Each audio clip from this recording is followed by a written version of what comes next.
Hello, I'm Micki Pistorius.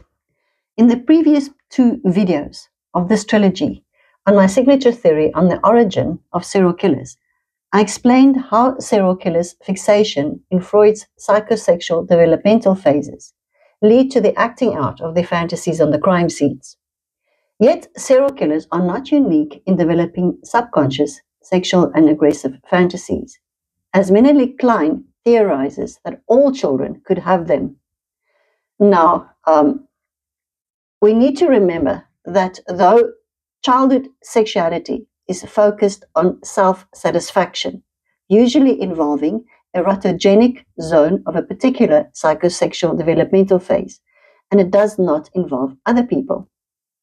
Luckily, most of us do not remember the sexual and the aggressive fantasies that we harbored towards our parents as children, because they were repressed to the subconscious, and due to the incorporation of society's values and morals, they were taboo for us. However, they re-emerge as censored and subliminal socially accepted fantasies and versions during the genital phase, and then we do involve partners. So when adults act out their fantasies, which may center around fetishes such as sadomasochism, the partners are consenting adults. But not in the case of serial killers. Firstly, their fantasies are not repressed. Since childhood and as teenagers, serial killers remain consciously aware of these fantasies. And secondly, when they act out their sexual fantasies, their victims are definitely not consenting adults. To the serial killer, they are merely objects, puppets, with no feelings or relatives. How could they be so unscrupulous? Freud's theory on the topographical structure of the psyche explained both these differences. The theory says that every human being is born with an id. Now, the id is located in the subconscious, and it contains the basic instincts such as sex and aggression, and this is directed towards the individual's preservation and the reproduction of the species. The id, I often say, can be likened to Macbeth's witch's cauldron. It bubbles, toils, and it is full of trouble.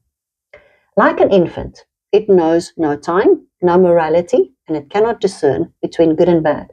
There is no logic nor language in the id, and it communicates with the ego through dreams.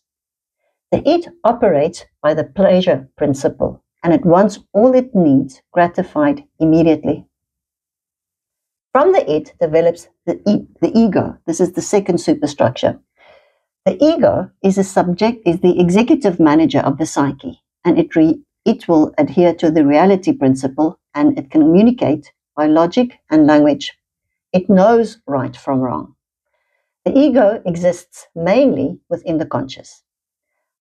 Its main task is to negotiate between the infant id that wants everything gratified right now, and the parental superego that is going to punish it, and with external reality. So it has an ability to repress anything that threatens it back to the subconscious. Around 6 years of age, during the advent of the latency period, the superego, or the conscience, the third structure, develops. And this is as a result of the identification with the father figure or the mother figure, and the subsequent incorporation of society's norms and values. The child also goes to school during this age, and it learns to socialize. It moves from the egocentric behavior to a community-based compassion. A child learns to extend the gratification of its needs. As a simple example, at home, a child can virtually eat any time it wants. But at school, it has to wait for break, and if he shares his sandwiches with the less fortunate, then this is very much encouraged.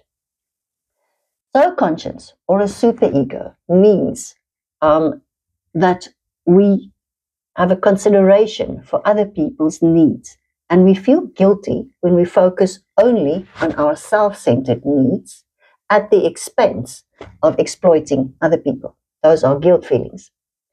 Now, when the id says yes to everything, the parental superego says no to everything. And the superego can be as unrealistic in its demands on the ego as the id.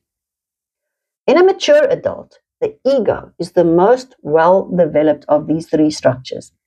It exercises executive functions, and it keeps the impulsive id and the punishing superego in hand, and it negotiates with reality. It's a real trapeze artist balancing act. However, the serial killer has a particularly strong, dominating id, and consequently, the ardent sexual and aggressive fantasies and urges run wild. Due to several reasons, such as a dysfunctional bonding with a mother, rejection and abuse and neglect, he has a very weak, fragile ego. Furthermore, he had no positive role model, father or mother, whom he could identify during the latency period, and he did not manage the socializing process during school. So he did not develop a conscience or a superego, or only very faint traces of a superego. Does he know the difference between right and wrong? Yes, he does, but he doesn't care. The particular fixation that he experienced during one of these psychosexual developmental phases will germinate into a fantasy, which becomes more defined and more conscious as the child grows older.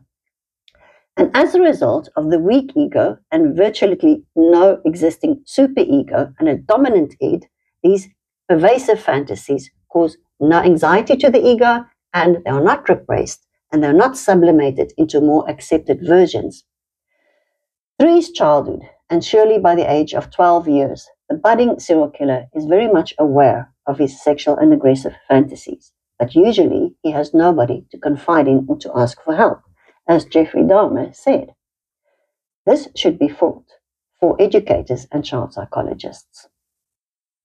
All of us are scriptwriters in our own fantasies. We are directors. We never cast ourselves as losers in our own fantasies or daydreams. But the serial killer's absolute need for command extends to such a point that he casts himself in a godly, omnipotent role. That he literally has the life and death of other people in his hands. As soon as the adult's serial killer fantasy, as soon as the adult's serial killer's ego is threatened in reality, in life, by some form of rejection or pain, then the childic fixation is triggered.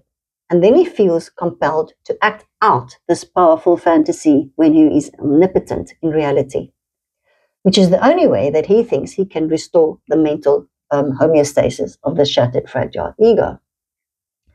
There is no superego or conscience to inhibit this, and at the age of the late teens or early adulthood, he is by now physically strong enough or resourceful enough to commit these acts. By late teenagers or early adulthood, they can buy weapons, they can buy a gun, they can drive a car to transport victims, but not as young teenagers. Some serial killers, as I have said, exhibit face traces, faint traces of a superego. Now, Norman Simons, whom we arrested as the station strangler in 1994, exhibited traces of a conscience on one of the crime scenes. The little boy was found with his pants, with his shirt tucked in very neatly into his pants. He was redressed, but it later showed up on the autopsy that he had been sodomized. So the killer therefore redressed him, in other words, to undo what he had done to him, to restore the victim to the position that he was before the sodomy. That is a faint trace of a conscience that we picked up on that crime scene. However, his conscience was not big enough to stop him from killing, nor was it big enough for him to give himself over to the Mitchells Plain police. He apologized to South Africa in one of his admittances to the police, but it came 22 boys' lives too late. Stuart Wilkin professed feeling guilty for killing his own daughter, Huane, but he was vehement in his hatred for the sex workers, and he showed absolutely no remorse for them. He also hid the young boys whom he had sodomized and killed, who represented himself. That could be shame, but he also returned to them for necrophilia, which clearly shows that he just treated them as objects.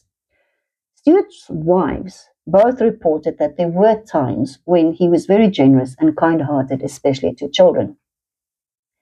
Now, the last piece of this puzzle is, why do serial killers feel compelled to repeat the acting out of their fantasies and commit repetitive murders? Freud's theory on the passive-active role reversal will give us an insight into why there is repetitive murders. The serial killer does what was done to him, either directly or symbolically, in order to master a trauma.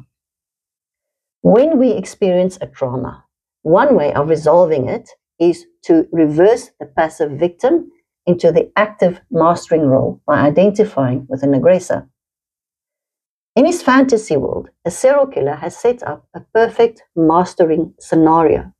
But unfortunately, when he acts out the fantasy, something always goes wrong. Because reality is never as perfect as fantasy. People are not objects, nor are they actors in a movie scene, where the director can easily call cut for a second take at a scene. On a crime scene, there is only one shot. So in his next fantasy, the serial killer improves, tweaks, and recasts the victim, hoping that this time it will be perfect. But it never is. So the passive-active role reversal process and compulsion to repeat the trauma also influences the serial killer's idiosyncratic selection of victims. He can either select a victim like himself directly, like this Station Strangler and Stuart Wilkin selected boys that were the same age as they were when they were sodomized, or it can be symbolically, like the female victims represent the mother figure that abandoned him in an Oedipus situation.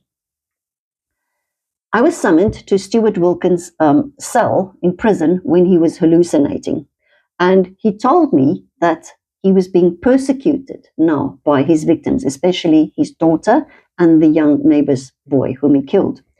Now, since he was now confined to a single prison cell and he did not have access to any of his victims, he reverted back to the passive role.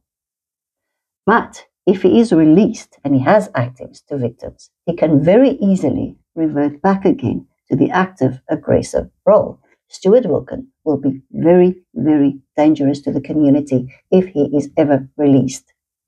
In prison, he did not have time to develop his ego, to manage his id.